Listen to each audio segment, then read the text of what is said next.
এইভাবে চলতে থাকলে আওয়ামী লীগ আবার ফিরে আসবে। যেটি বলছে না যে শেখ হাসিনা চট করে ফিরে আসবে, এইভাবে যদি চলতে থাকে অবশ্যই শেখ হাসিনা ফিরে আসবে। এখন তো আমার কাছে মনে হচ্ছে যে এই সরকার শুধুমাত্র বৈষম্য বিরোধী ছাত্র আন্দোলনের সরকার, সমন্বয়কদের সরকার, আমাদের সরকার না। কোটা সংস্কার আন্দোলনের সময় আমাকে গ্রেপ্তার করে প্রায় 2 মাস জেলে ছিলাম, একটানা 15 দিন রিমান্ডে ছিলাম। বের হওয়ার পরে লিটন ভাইয়েরা যারা মানবাধিকার কর্মী এবং বিশেষ করে অধিকার এবং যারা আন্তর্জাতিক মানবাধিকার সংগঠন, তাদের পক্ষ থেকে অনেক বক্তব্য নেওয়া হয়েছে। তো আমি একটা ঘটনা শেয়ার করতে চাই। এখানে নূর খান লিটন ভাই আছে। হিউম্যান রাইট ওয়াচ একদিন তারা লিটন ভাইকে জানালো যে আমার সাক্ষাৎকার নিবে। তো আমি ধানমন্ডিতে গেলাম, তখন লিটন ভাই আমাকে বলল যে গোয়েন্দা সংস্থা ফলো করছে, সাক্ষাৎকার দেওয়ার মতন কোনো পরিবেশ নাই। তা আমি এই জিনিসটা এইখানে এই জন্য আনলাম যে দেখেন যে আমরা আমাদের মানবাধিকার সেটি আমাদের আওয়ামী লীগের আমলে ছিল না, আমরা কথা বলতে পারতাম না। লিটন ভাইয়ের সাথে আমি বিভিন্ন সময় যোগাযোগ করতে পারিনি এই কারণে যে সব সময় তার পিছনে র্যাব, গোয়েন্দা সংস্থা, ডিজিএফআই তাকে ফলো করত, তার সাথে দেখা করার কোনো পরিস্থিতি ছিল না। ঠিক একইভাবে আমাকে এনএসআই 2019 সালের দিকে আমার বাসায় যায় আমাকে তুলে আনার জন্য। আমি বলেছিলাম যে কারণ এনএসআই 3 জনকে আমার পিছনে দেওয়া হয়েছিল, তারা সবসময় আমাকে ফলো করবে, আমার বাসার গেটে বসে থাকতো। তো একটা পর্যায়ে আমি বিরক্ত হয়ে আমি বলি যে আপনারা এরকম ডিস্টার্ব করলে আমি কিন্তু সংবাদ সম্মেলন করব। তো তখন এটি এনএসআইয়ের মহাপরিচালককে তারা জানায়, তখন রাত 12টার সময় আমাকে তুলে আনতে যায়। তো এরকম অসংখ্য ঘটনা ঘটেছে আমাদের সাথে। এই 2018 সালের কোটা সংস্কার আন্দোলন থেকে এই পর্যন্ত 24 সালের আন্দোলন, এই 24 সালের আন্দোলনেও আমার বাসায় 2 বার অভিযান চালিয়েছে। এর কারণ হলো যে আমরা রাজনৈতিক দলগুলোর সাথে আলোচনা করেছি এবং তাদেরকে বলেছি যে কিভাবে কোটা সংস্কার আন্দোলনকে রাজনীতিকরণ করা যায়। কারণ অতীতে আমরা আন্দোলনগুলো দেখেছি যে রাজনৈতিক আন্দোলনের মাধ্যমে সরকারের পতন করা সম্ভবপর হচ্ছে না। সুতরাং সামাজিক আন্দোলনকে কিভাবে রাজনীতিকরণ করার মাধ্যমে জাতির মুক্তি লাভ করা যায়, তো সেই বিষয়গুলো গোয়েন্দা সংস্থার কাছে চলে যায়, যে কারণে আসলে তারা আমাদের তুলে আনতে যায়। তো এখন আসি মূল বিষয়ে, সেটি হলো যে অন্তর্বর্তীকালীন সরকার গঠিত হয়েছে। এই সরকার আসলে কার সরকার? রাজনৈতিক দলগুলোর সরকার, নাকি ছাত্রদের সরকার, নাকি জনতার সরকার, নাকি বৈষম্য বিরোধী ছাত্র আন্দোলনের সরকার? আমরা আসলে এই বিষয়ে ক্লিয়ার না, সরকারও এখনো পর্যন্ত ক্লিয়ার করেনি। এখানে মাননীয় একজন উপদেষ্টা আছেন, তার সাথে আমরা সংলাপে বসেছিলাম, তার সাথেও দেশের আইন শৃঙ্খলা পরিস্থিতি নিয়ে অনেক আলোচনা হয়েছে যখন তিনি স্বরাষ্ট্র উপদেষ্টা ছিলেন। দুঃখের সাথে বলতে হয়, দেখেন একজন স্বরাষ্ট্র উপদেষ্টার দায়িত্ব পেলেন, তার একটি বক্তব্যকে কেন্দ্র করে তাকে সেই জায়গা থেকে সরিয়ে দেওয়া হলো। তাহলে কোথায় আমার স্বাধীনতা আছে? স্বাধীনতা আছে? তার বক্তব্য বা আত্মপক্ষ সমর্থনের সুযোগ দিতেন, সেটাও কিন্তু দেওয়া হয়নি। তাহলে কিভাবে আমরা রাষ্ট্র সংস্কার করতে চাই? আমরা রাজনৈতিক দলগুলোর পক্ষ থেকে আমরা বারবার বলছি, আপনারা একটা রোড ম্যাপ দেন, কি করতে চান আমাদেরকে বলেন, আমাদের সাথে শেয়ার করেন। ডেকেছে আমাদেরকে, এখানে ববি হাজ্জাজ ভাই বক্তব্য রেখেছে, আপনাকে ডেকেছে? ডাকে নাই। এখানে ফুয়াদ ভাই আছে, তাদেরকেও ডাকে নাই, আমাদের কাউকে ডাকে নাই। 6টা কমিশন গঠিত হয়েছে, কার সাথে আলোচনা করে? আগামীতে রাষ্ট্র ক্ষমতায় কারা আসবে? রাজনৈতিক দলগুলো। যদি জাতীয় সরকার হয় তাহলে আমরা সবাই আসব। তো সেক্ষেত্রে এই যে সংস্কারের প্রস্তাবনা বা তারা সংস্কার করতে চায়, কার সাথে আলোচনা করে? এখন তো আমার কাছে মনে হচ্ছে যে এই সরকার শুধুমাত্র বৈষম্য বিরোধী ছাত্র আন্দোলনের সরকার, সমন্বয়কদের সরকার, আমাদের সরকার না। আমাদের সরকার হলে অবশ্যই রাষ্ট্র সংস্কার করতে চাইলে আমাদের ডাকতো, আমাদের ডাকে নাই। এখনো পর্যন্ত যে কমিশন গঠন করেছে কাজ শুরু করেনি। 3 মাস সময় চাই, 3 মাস পরে আমাদের সাথে বসবে। তো 3 মাস তারা কি কাজ করবে আমি আপনি কেউ জানবো না। রাষ্ট্র সংস্কার করতে এত ধীর গতিতে এগুলে রাষ্ট্র সংস্কার হবে না। ইতিমধ্যে আওয়ামী লীগের পুনর্বাসন শুরু হয়ে গেছে। আপনি দেখেন যে সমকাল পত্রিকায় সংবাদ প্রকাশিত হয়েছে, 64 জেলার মধ্যে 56 জন ডিসি আওয়ামী লীগের তালিকার। কারা নিয়োগ দিল? 2 জন সমন্বয়কের নাম এসেছে, হাসনাত এবং সার্জিক। এখনো পর্যন্ত আমরা ব্যাখ্যা পেয়েছি? তারা উত্তর দিয়েছে? এইভাবে যদি চলতে থাকে রাষ্ট্র সংস্কার কিভাবে হবে? আমি তো বিশ্বাস বা আস্থা রাখতে পারছি না যে এই সরকার রাষ্ট্র সংস্কার করতে পারবে। তাদের সক্ষমতার দুর্বলতার আমার কাছে আমার চোখের সামনে মনে হচ্ছে যে তাদের সক্ষমতার ঘাটতি আছে, যথেষ্ট দুর্বলতা পরিলক্ষিত হচ্ছে। 50 দিন অতিবাহিত হয়েছে, এখনো পর্যন্ত আইন শৃঙ্খলা পরিস্থিতি তাদের নিয়ন্ত্রণে নাই। যদি আইন শৃঙ্খলা পরিস্থিতি তারা নিয়ন্ত্রণ করতে না পারে, সবকিছু তাদের কন্ট্রোলে না আনতে পারে, তাহলে কিভাবে রাষ্ট্র সংস্কার করবে, কিভাবে গণতান্ত্রিক পুনর্গঠন করবে? আমার কাছে একটি আতঙ্ক কাজ করছে। 1-11 আমরা দেখেছি যে সময় তত্ত্বাবধায়ক সরকার আসলো, ফাংশন করতে পারেনি, তখন কিন্তু 1-11 হয়েছে ফখরুদ্দিন মঈনুদ্দিনের সরকার। ঠিক একইভাবে ডক্টর ইউনূস স্যারের নেতৃত্বে যে সরকার এখন গঠিত হয়েছে, তারা যদি ফাংশন করতে না পারে, সবকিছু কন্ট্রোল করতে না পারে, তাহলে স্বাভাবিকভাবে আরেকটি 1-11 হবে। সেনাবাহিনী বলবে যে তোমরা পারছো না, এখন আমরা রাষ্ট্রের নিয়ন্ত্রণ নিব।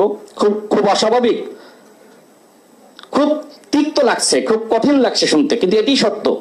এই সরকার যদি আগামী 1 মাসের মধ্যে সবকিছু নিয়ন্ত্রণ করতে না পারে, তাদের নিয়ন্ত্রণে সবকিছু না যায়, তাহলে আরেকটি 1-11 হবে, হওয়ার সম্ভাবনা রয়েছে।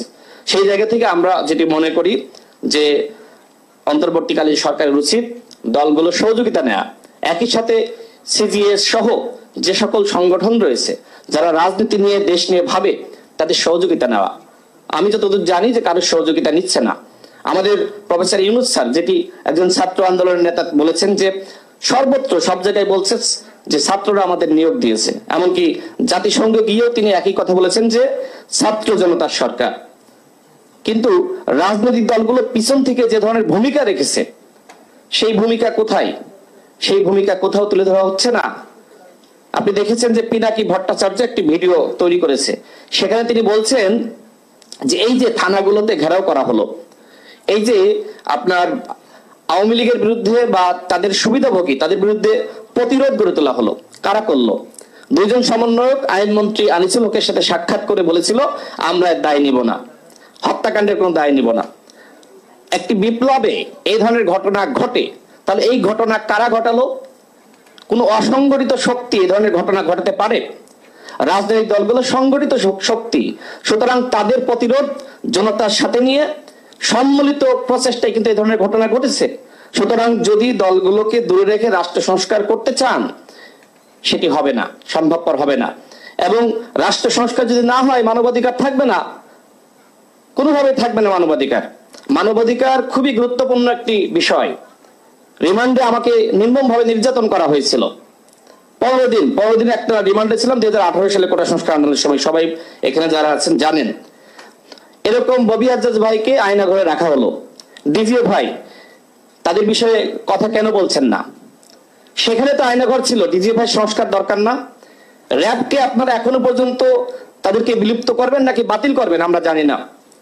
এই যে আওয়ামী লীগের হাইকমান্ডের যারা ছিল, সেনাবাহিনীর কাছে 626 জন আশ্রয় নিয়েছিল, তাদের তালিকা কোথায়? তারা কি পালিয়ে গেল নাকি দেশে আছে? অপরাধীদের বিচার না করলে আপনি কিভাবে মানবাধিকার প্রতিষ্ঠা করবেন? এখনো পর্যন্ত অন্তর্বর্তীকালীন সরকার সেই 626 জনের নাম প্রকাশ করেনি। তারা যদি পালিয়ে যায়, এর দায়ভার কাদের? যদি সেখান থেকে মুক্ত হয়ে পালিয়ে যায়, আমি ধরে নিলাম যে ওবায়দুল কাদের সেখানে ছিল সেই 626 জনের মধ্যে, তাহলে ওবায়দুল কাদের যদি সেখান থেকে বের হয়ে এসে পরবর্তীতে বর্ডার ক্রস করে পালিয়ে যায়, দায়ভার কাদের? সেনাবাহিনীকে নিতে হবে, ডক্টর ইউনূসকে নিতে হবে। আমরা সেই বিষয়ে কোনো আলোচনা দেখছি না। আওয়ামী লীগের হাইকমান্ডের এখনো পর্যন্ত একজনকে গ্রেপ্তার করা হয়নি। শেখ পরিবারের এতগুলো এমপি ছিল, কাউকে গ্রেপ্তার করেছে?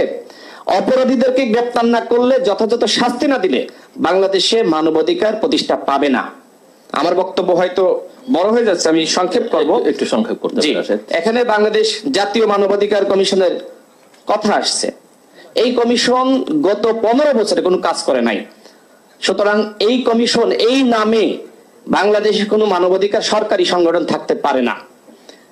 অনতিবিলম্বে এই কমিশন বিলুপ্ত করতে হবে এবং মায়ের ডাকের মতন যারা আছে, এতদিন মানবাধিকার নিয়ে কাজ করেছে, তাদের সহযোগিতায়, তাদের পরামর্শে নতুন করে মানবাধিকার কমিশন বাংলাদেশে গঠন করতে হবে। এবং এখানে আরেকটি বিষয় আসছে, সেটি হলো যে আপনার 6টি বিষয় এখানে বলে দেওয়া হয়েছে। আসলে বলতে গেলে অনেক সময় লাগবে, আমি এই বিষয়গুলো নিয়ে এত বিস্তারিত এখানে বলার সুযোগ নাই। দেখেন, অধিকার একটি রিপোর্ট প্রকাশ করেছিল যে আপনার 2699 জন 19 থেকে 23 পর্যন্ত এখনো পর্যন্ত বিচার বহির্ভূত হত্যাকাণ্ডের শিকার হয়েছে।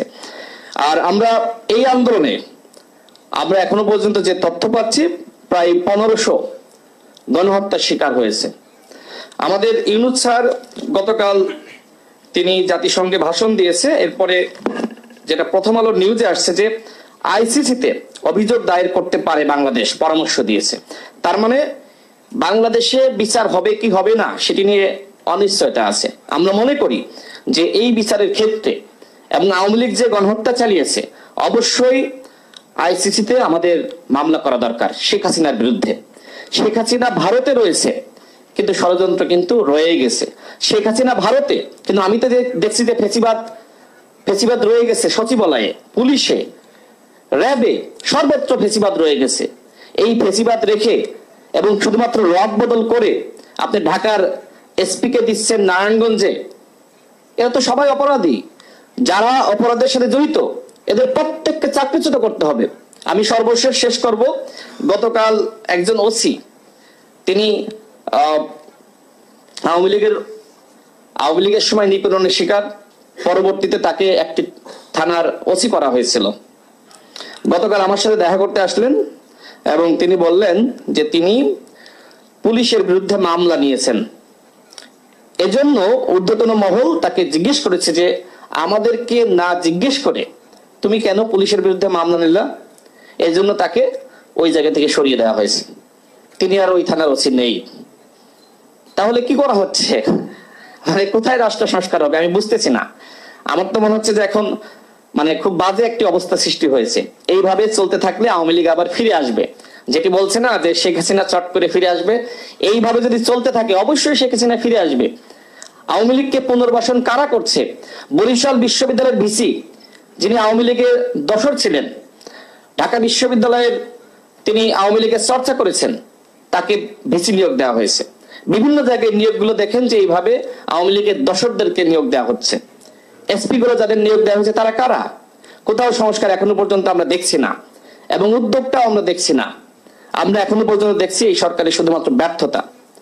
এবং এই ব্যর্থতা কি পরিকল্পিত, নাকি আরেকটি 1-11 আনার জন্য এ ধরনের ব্যর্থ পরিস্থিতি সৃষ্টি করা হচ্ছে, সেটি আমাদের ভাবার সময় এসেছে। আজকে সিজিএইচ আমাকে এখানে বক্তব্য রাখার সুযোগ করে দিয়েছে। যদিও মানবাধিকার নিয়ে কথা বলার দরকার ছিল, কিন্তু যেহেতু সমসাময়িক বিষয়, একজন অন্তর্বর্তীকালীন সরকারের মাননীয় উপদেষ্টা আছেন এবং এখানে সাংবাদিক ভাইরা আছেন, অনেক বিজ্ঞ আলোচক আছেন, আমার কাছে মনে হলো যে এই বিষয়গুলো আসলে তুলে ধরা দরকার। কারণ এইবার যদি এই সরকার ব্যর্থ হয় তাহলে আমরা ক্ষতিগ্রস্ত হব না। এই সরকার ব্যর্থ হলে আর কোনোদিন রাষ্ট্র সংস্কার হবে না। সুতরাং যে সমালোচনাগুলো করলাম এগুলো যদি সমাধান করা যায় তাহলেই রাষ্ট্র সংস্কার হবে। এবং আমরা রাজনৈতিক দলগুলো অবশ্যই আমরা এই সরকারকে সহযোগিতা করতে চাই। আমাদের সহযোগিতা গ্রহণ করেন। রাজনৈতিক দলগুলো আপনাদের পাশে থাকবে, দ্রুত সময়ের মধ্যে আপনারা সংস্কার করতে পারবেন। দলগুলোকে দূরে রেখে বিরাজনীতিকরণের চিন্তা করে কোনোভাবে এই সংস্কার করা সম্ভবপর হবে না। সুতরাং অনতিবিলম্বে সকল রাজনৈতিক দলগুলোকে ধাপে ধাপে আপনারা ডাকেন, ডাকার মাধ্যমে পরামর্শ নেন, কি করতে চান জানান, রোড ম্যাপ প্রকাশ করুন। আপনার 3 মাসের পরিকল্পনা কি আমি জানি না, আপনার 6 মাসের পরিকল্পনা আমি জানি না, 3 মাসের পরিকল্পনা আমি জানি না, 1 বছরের পরিকল্পনা জানি না। পরিকল্পনা ছাড়া একটি সরকার চলতে পারে না। এখনো পর্যন্ত আমরা বারবার বলছি যে রোড ম্যাপ দেন, রোড ম্যাপ দেন। আপনারা অনেকে বলছেন যে এখনো রক্তের দাগ শুকায়নি, আপনারা রোড ম্যাপ নির্বাচনের কথা বলছেন। দেখেন, আমি এখানে বসে থাকতে থাকতে একটি লাইন আমার মাথায় আসলো, সেটি হলো যে আবু সাইদ মুগ্ধ আর জিহাদ ওয়াসিম, তাদের রক্ত কি একই রকম গুরুত্ব পায়? ওয়াসিম কে ছিল ছাত্র দলের নেতা, জিহাদ কে ছিল ছাত্র অধিকার পরিষদের নেতা। এদের নাম কোথাও আছে? কারণ কি? কারণ তারা রাজনৈতিক দলের কর্মী। আবু সাইদ রাজনীতি করতো কি করতো না আমরা জানি না, মুগ্ধ রাজনীতি করতো কি করতো আমরা জানি না। এই যে রাজনৈতিক দলের কর্মীরা জীবন দিল, সংগ্রাম করলো, আমাদের উপদেষ্টারা একজনও তাদের নাম উচ্চারণ করে না। দলগুলোর ভূমিকা, তাদের যে আত্মত্যাগ, বিএনপি সংগ্রামী মহাসচিব বলেছে যে 426 জন সম্ভবত বিএনপির নেতাকর্মীরা শহীদ হয়েছে। এ বিষয়ে কি বিএনপিকে তাদেরকে মূল্যায়নের দরকার আছে না, শ্রদ্ধা জানানোর দরকার না যে আপনার দল এরকম ভূমিকা রেখেছে? আমাদের এখনো পর্যন্ত 12 জন শহীদের তালিকা গণ অধিকার পরিষদের, এবি পার্টি বলেন, ববিয়াজেজ ভাই বলেন, গণসংহতি বলেন, গণতন্ত্র মঞ্চ বলেন, আমরা সবাই ভূমিকা রেখেছি। সবার দলে শহীদ হয়েছে, রক্তাক্ত হয়েছে, গুলিবিদ্ধ হয়েছে। এখনো পর্যন্ত চিকিৎসা কিভাবে হচ্ছে আমরা জানি না। আমার কাছে ওই দিন যে ছেলেটিকে আপনার শেষ করে দিচ্ছি, যে ছেলেটিকে আপনার পুলিশ বারবার গুলি চালাচ্ছে, আপনার যাত্রাবাড়ির যে ঘটনা, তার বন্ধু তাকে সেভ করে নিয়ে যাচ্ছে, তারপরেও গুলি চালাচ্ছে। ওই ছেলেটির মা আমার কাছে আসলো আমাদের অফিসে, সে বলল যে বিচার পাচ্ছে না। আমি সাথে সাথে স্বরাষ্ট্র উপদেষ্টাকে ফোন দিলাম যে আপনারা তাকে কেন গ্রেপ্তার করছেন না? ছাত্রলীগের নেতা জাকির পরবর্তীতে সে পুলিশে নিয়োগ পায়। তো এই জাকিরদেরকে গ্রেপ্তার করা হচ্ছে না, বরং এই ছাত্রলীগের নেতা জাকির এই পুলিশ লীগে যারা ছিল তাদের নামে মামলা দিলে ওই দেশপ্রেমিক পুলিশ তাকে ট্রান্সফার করে দেওয়া হচ্ছে, তাকে ওসি হিসেবে নিয়োগ দেওয়া হয়েছিল, তাকে সরিয়ে দেওয়া হচ্ছে। এভাবে রাষ্ট্র সংস্কার হতে পারে না। আসুন আমরা সবাই মিলে সহযোগিতার মাধ্যমে, একসাথে কাজ করার মাধ্যমে এই দেশকে এগিয়ে নিয়ে যাই এবং প্রকৃত রাষ্ট্র সংস্কার করি। আমি আবারও তাদেরকে ধন্যবাদ জানাই, চমৎকার একটি প্রোগ্রামের আয়োজন করেছে। আমি দুঃখিত যে আমার বক্তব্য দীর্ঘায়িত হয়েছে। আসসালামু আলাইকুম।